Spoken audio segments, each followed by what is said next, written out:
जय हिंद दोस्तों, welcome my channel defence look में। दोस्तों आज हमारे इस वीडियो में जानेंगे इंडियन आर्मी में 1947 से लेकर अभी तक कितने सर्विस राइफल्स की रिप्लेसमेंट देखने को मिली है। दोस्तों हमारी इंडियन आर्मी की दुनिया में तीसरी बड़ी सेना में नंबर आता है। इंडियन आर्मी में 13 लाख से ज्यादा एक्टिव और 10 लाख के करीब रिजर्व फोर्स है। इंडिया इंडिपेंडेंट होने से पहले इंडियन आर्मी को दुनिया में ब्रिटिश इंडियन आर्मी के नाम से जानी जाती थी। इंडिया और पाकिस्तान के पार्टीशन के बाद ब्रिटिश इंडियन आर्मी को दो भागों में बांट दिया गया था। तब उस समय इंडियन आर्मी के पास ब्रिटिश मेड ली एनफील्ड .303 सर्विस राइफल थी। दोस्तों ये सर्विस राइफल होती क्या है? वीडियो में आगे बढ़ने से पहले ये जानते हैं सर्विस राइफल किसे कहते हैं। हमारे आर्म फोर्सेस में जितने भी सर्विस पर्सन्स है सभी को एक जैसी राइफल का इशू होता है। मतलब fire power, range, weight, length, calibre means सभी का एक समान जैसे हथियार होते हैं। इसे स्टैंडर्ड इशू राइफल भी कहा जाता है। तब उस समय इंडियन आर्मी के पास ब्रिटिश मेड ली एनफील्ड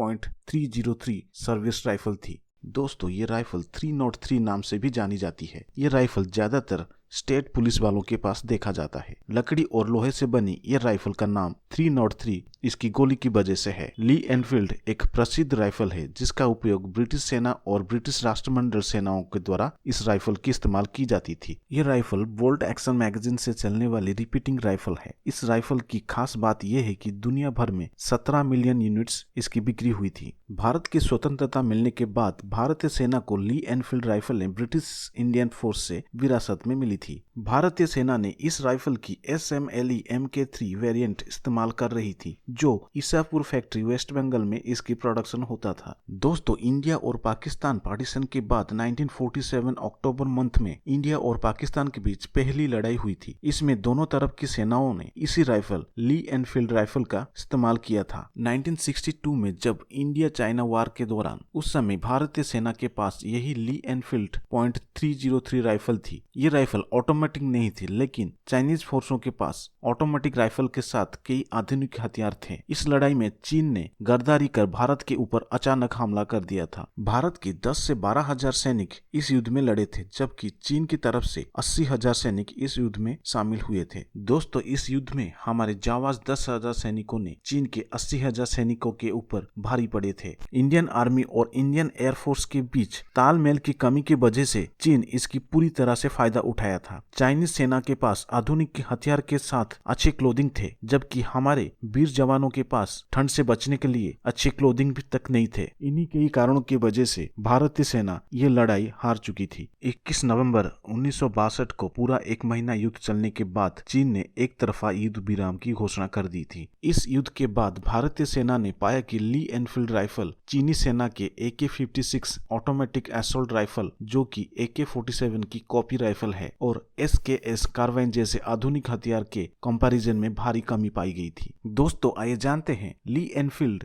राइफल स्पेसिफिकेशन के बारे में। Mass MK3 3.96 kilogram, length SMLE MK3 4457 inch, in metre 1132 millimetre, barrel length SMLE MK3 25.2 inch. इसमें यूज होने वाले cartridge .303 action bolt action, rate of fire 20 to 30 aimed shot per minute, muzzle velocity 744 mile per second, effective firing range 550 yard, maximum firing range 3000 yard, feed system 10 round magazine, loaded 5 round charger clips. Bharat चीन इस युद्ध के बाद इस rifle को सेवा से वापस लिया गया। भारतीय सेना इन राइफलों को धीरे धीरे पुलिस बलों को ट्रांसफर कर दी। इस राइफल की जगह सेना ने L1A1 सेल्फ लोडिंग राइफल को सर्विस राइफल के रूप में लिया था। दोस्तों SLR बेल्जियम के DJ सेब नामक व्यक्ति ने सेकेंड वर्ल्ड वॉर के बाद RSAF एनफील्ड इंग्लैंड में एक सेमी ऑटोमेटिक राइफल का निर्माण किया जिसे ABL कहा गया। इसे ABL या SAFN राइफल का एक विकसित रूप है। फन इंडिया कंपनी ने इसे बनाया जिसमें 7.92 mm का एम्यूनेशन को यूज किया जाता था। फिर उसे बाद में सुधार करके उस राइफल की बट और ट्रिगर में काफी चेंजेस के बाद उसमें अमेरिकन एम्यूनेशन 7.62 mm इस्तेमाल किया गया। फिर उसका नाम बदलकर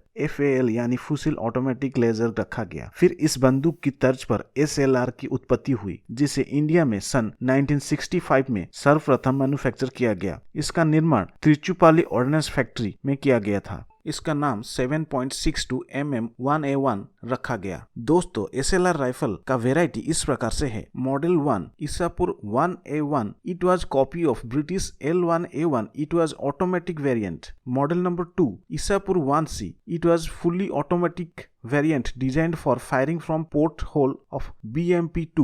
Model number 3 1A, it was copy of automatic Belgian FNFAL. भारतीय सेना इस्तेमाल कर रही इन 3 वैरायटी राइफलों को 1998 के बाद इसे धीरे धीरे सेवा से वापस लिया गया। General specification of SLR means self loading rifle, mass 4.337 kilogram with empty magazine, length 1143 mm, barrel length 554.4 mm, cartridge 7.62 into 51 mm, NATO, action, gas operator, tilting breech block, rate of fire 675 to 750 round per minute, muzzle velocity 823 meter per second, effective firing range 800 meter, feed system 20 और 30 round detachable box magazine. दोस्तों 1998 के बाद सेना INSAS rifle को service rifle के रूप में SLR से बदलना शुरू कर दिया था। ये पुरानी SLR राइफल को केंद्रीय पुलिस बल NCC और स्टेट पुलिस बलों को स्थानांतरित कर दिया। दोस्तों 1980 दशकों के मध्य में इंडियन गवर्नमेंट को एहसास हो गया था भारतीय सेना इस्तेमाल कर रही सर्विस राइफल इतनी कारगर नहीं है। इंडियन गवर्नमेंट ने भारतीय सेना के लिए अप्रचलित राइफल को बदलने के लिए 5.56 कैलिबर की राइफल विकसित करने का निर्णय लिया था। AKM के आधार पर विभिन्न प्रोटोटाइप पर ARD यानी आर्मामेंट रिसर्च एंड डेवलपमेंट में परीक्षण किया गया था। 1990 में कई परीक्षणों के बाद इंसास का डेवलपमेंट किया गया। INSAS means Indian new small arms system. हालांकि उस समय भारतीय सेना बोल्ट एक्शन ली एनफील्ड राइफल का इस्तेमाल जल्द से जल्द खत्म करना चाहती थी। 1990 से 1992 के बीच इंडिया गवर्नमेंट ने रूस, हंगरी, रोमानिया और इजराइल से 1,07.62 into 39 mm कैलिबर के MKS प्रकार का राइफल का अधिग्रहण करना था, जिससे बोल्ट एक्शन ली एनफील्ड राइफल्स का इस्तेमाल बंद किया जा सके। हालांकि Indian new small arms system के 3 एडिशन राइफल, कार्बाइन और लाइट मशीन गन बनाने की योजना थी। फाइनली 1997 में राइफल और लाइट मशीन गन का बड़े पैमाने पर प्रोडक्शन शुरू कर दिया गया। दोस्तों 1998 में रिपब्लिक डे परेड में पहली बार इंसास को प्रदर्शित किया गया। भारतीय सेना दूसरी बार अपनी सर्विस राइफल को रिप्लेस कर रही थी। दोस्तों इंसास में इस्तेमाल होने वाली 5.56 into 45 mm की एम्यूनेशन की कमी के चलते भारतीय सेना को सर्विस राइफल के तौर पर इसे लेने में शुरुआत में काफी देरी हुई। हालांकि इंसास एम्यूनेशन को इजराइल से बड़ी मात्रा में खरीदी की गई। इंसास राइफल ने पहली बार 1999 में कारगिल वार के दौरान अपनी शक्ति को प्रदर्शित किया, लेकिन लड़ाई के दौरान इस राइफल में कई कमियां देखने को मिली थी, जैसे राइफल चलते चलते जाम हो जाना, 3 राउंड के बाद ऑटोमेटिक मोड पर चले जाना और कुछ समय चलने के बाद आंखों में तेल जाने की समस्या देखने को मिली थी। युद्ध के दौरान सैनिकों ने इंसास राइफल जाम होने के बाद मैगजीन टूट जाने, साथ ही इफेक्टिव फायरिंग रेंज में कमी की शिकायतें की थी। यह समस्या तब और बढ़ जाती थी जब तापमान जमा देने वाली होता था। इंसास की समस्या से परेशान होकर भारतीय सेना ने जम्मू एंड कश्मीर के ऑपरेशंस में इंसास छोड़कर AK-47 या दूसरी इंपोर्टेड राइफल को यूज करना शुरू कर दिया था। दोस्तों आइए जानते हैं इंसास राइफल के स्पेसिफिकेशन के बारे में। Mass 4.018 kilogram, length 960 mm, barrel length 464 mm, cartridge 5.56 into 45 mm NATO, action gas operator rotating bolt, rate of fire 600 to 650 round per minute, muzzle velocity 900 metre per second, effective firing range 400 metre, INSAS rifle 600 metre, point target INSAS LMG, feed system 20 round for rifle, 30 round for LMG। दोस्तों हालांकि हमारी सेना दुनिया की top 5 army में से एक है, फिर भी हमारी इंडियन आर्मी को किसी भी मौसम में चलने वाली राइफल को पाने में सालों लग गए। कई वर्षों से इंडियन आर्मी और इंडियन पैरामिलिट्री फोर्स इंसास के विकल्प खोज रहे थे। हालांकि मोदी सरकार आने के बाद सरकार की कोशिश से भारतीय सेनाओं के लिए इंसास सर्विस राइफल को रिप्लेस कर उसकी जगह अमेरिकन सिक्सशोर SIG 716G2 और AK-203 एसॉल्ट राइफल भारतीय सेनाओं को मिलने वाली है। दोस्तों SIG 716 एसॉल्ट राइफल को अमेरिकी कंपनी सिक्सशोर बनाती है। हालांकि भारतीय सेना 2019 में इमरजेंसी बेसिस पर 10,000 सिक्सशोर राइफल की की पहली बैच हासिल कर लिया था। इस अत्याधुनिक असॉल्ट राइफल का इस्तेमाल जम्मू एंड कश्मीर में आतंकरोधी अभियानों में किया जा रहा है। इंडियन आर्मी अपने फ्रंटलाइन सोल्जर के लिए 72,400 SIG 716 राइफलों की ऑर्डर दिया था। दोस्तों, आप लोगों को बता दें कि यह ऑर्डर 700 करोड़ रुपए से अधिक के अनुबंध पर हस्ताक्षर किए गए थे। दोस्तों, आइए जानते हैं सीसोर SIG 716 राइफल की स्पेसिफिकेशन के बारे में। Calibre 7.62 × 51 mm, barrel length 16 inch, barrel material carbon steel,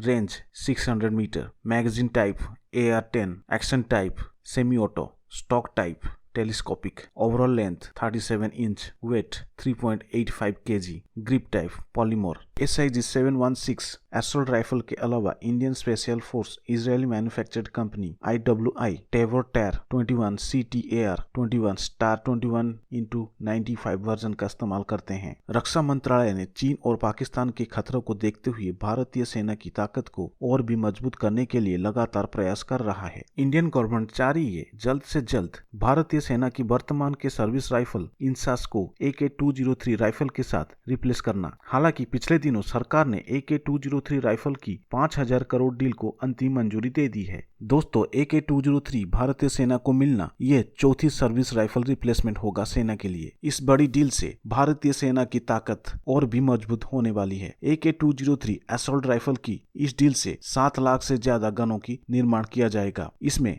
अहम बात यह है कि सभी बंदूकों का निर्माण मेक इन इंडिया कार्यक्रम के तहत उत्तर प्रदेश के अमेठी में बनाई जाएगी। हालांकि टेक्नोलॉजी ट्रांसफर में कुछ समय लग सकता है, इसीलिए कुछ बंदूकें रूस से निर्मित होकर आएगी। एक बार भारत में प्रोडक्शन शुरू होने पर 32 महीने के बाद ये बंदूकें सेना को दे दी जाएगी। दोस्तों, आइए जानते हैं AK-203 राइफल की स्पेसिफिकेशन के बारे में। Mass 3.8 kilogram without magazine, full length 705 mm, cartridge 7.62 × 39 mm, effective firing range 800 metre, rate of fire 600 bullet per minute, magazine capacity 30 round, 40 mm under barrel grenade launcher. दोस्तों, ऐसे ही यूजफुल कंटेंट पाने के लिए channel को like and subscribe करें और bell के घंटी को बजाना ना भूलें।